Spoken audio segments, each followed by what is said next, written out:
Hi, this is Michael Edwards, Assistant Professor of Medicine at UC Denver, specializing in bioinformatics. This is part 4 of our IPA tutorial. Our last tutorial, this one will actually look at networks. Our previous tutorials looked at canonical pathways and disease and functions, things that experts got together and group based on commonality or what's accepted in the field. So today what we're going to do is talk about networks. And uh, what the IPA software does is it groups these genes based on any biological relationship. It doesn't matter if they're in the same biological function or pathway. What this software is looking for is any direct or indirect relationships known between these genes on your list. And so they're easier to look at.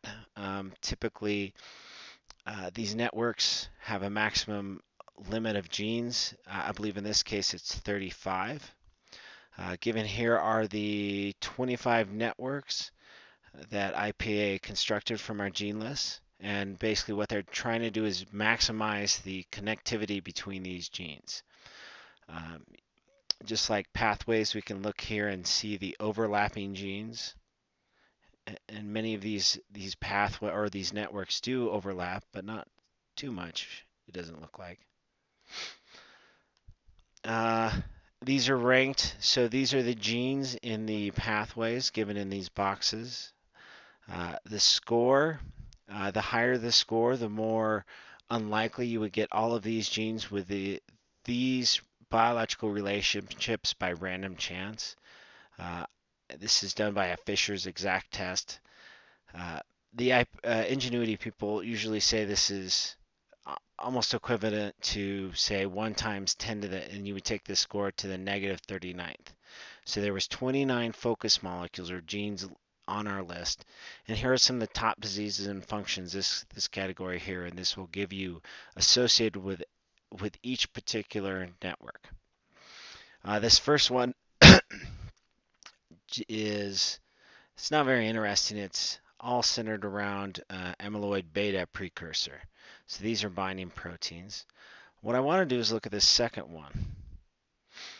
And this is interesting. It has cellular movement, a lot of nervous system development, cell-to-cell signaling, something that would be very applicable to cancer. So let's click on this. So when I click on the number, it'll bring this network out, and we can manipulate this any way we want. We can move these around. We can delete things. This is cancer. We can add things. So we can go up here and say build. I can select a tool, add molecule and relationship. It doesn't matter which one you pick. We're going to look it up in the database. So I'm just going to hit biological drug, and I'm going to click it here. Oops. So I clicked it once. I'm going to double click, and now we can tell it what gene this is. So obviously P53, important tumor suppressors are important. So I'm going to look for this gene. Just hit search. So there's 12 matches. I'm going to go up to P53. Where are you?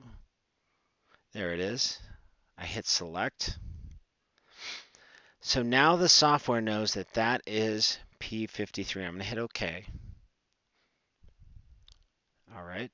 So now this is on our network.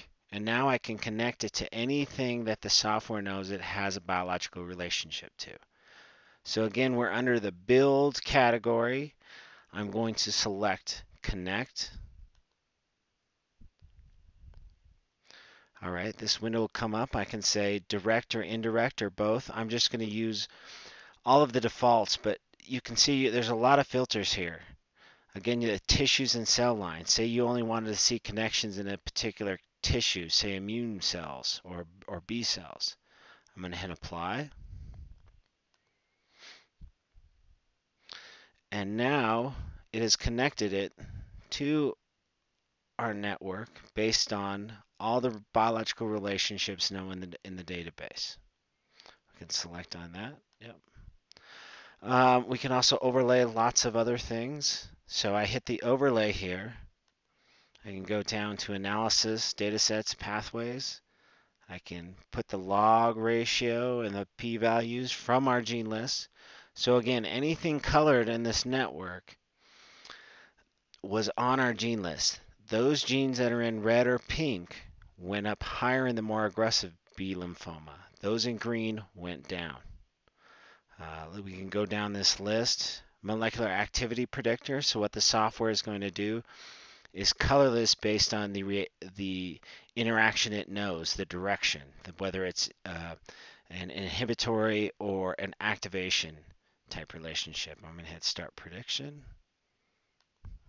So anything with an orange line, or if it's colored orange, is predicted to be more active based on the relative gene expression given here.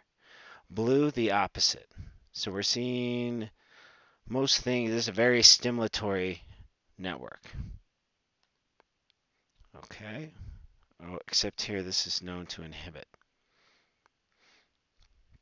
We can overlay all kinds of things. We can go down here into canonical pathways.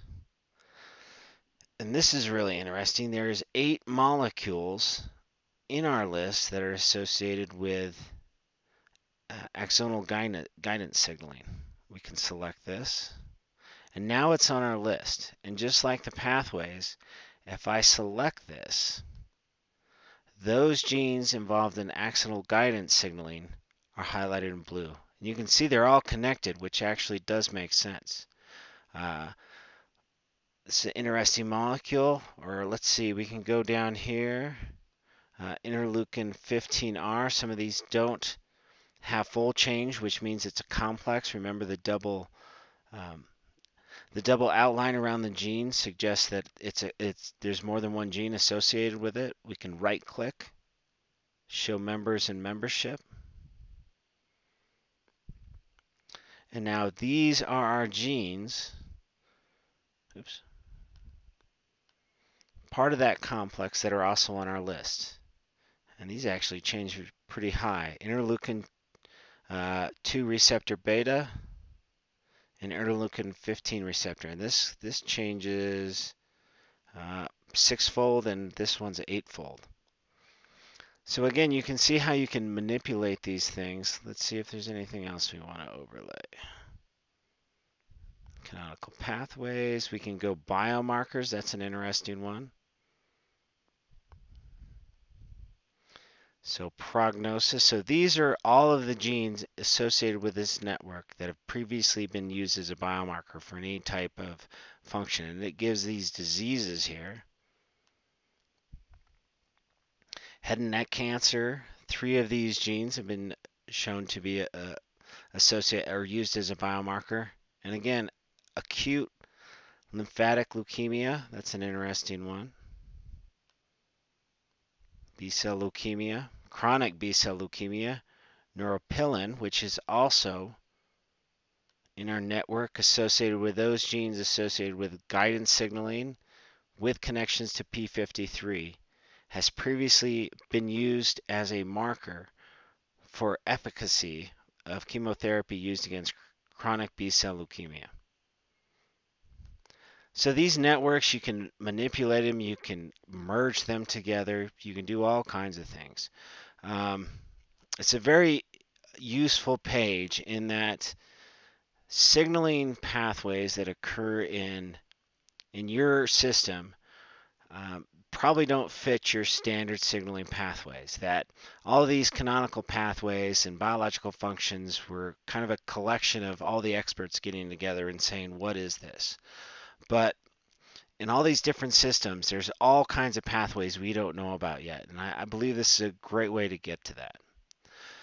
Okay, that ends the network section of the IPA tutorial. In the next one, we're going to talk about, so we've talked about relationships with genes. Now we're going to use all these genes to look at upstream regulators. These are things that you might not measure directly, be it things that are phosphorylated or just invisible in the transcriptome, but we can actually see these by looking for the targets of the genes. And we'll also talk about regulatory effects. All right, thank you very much.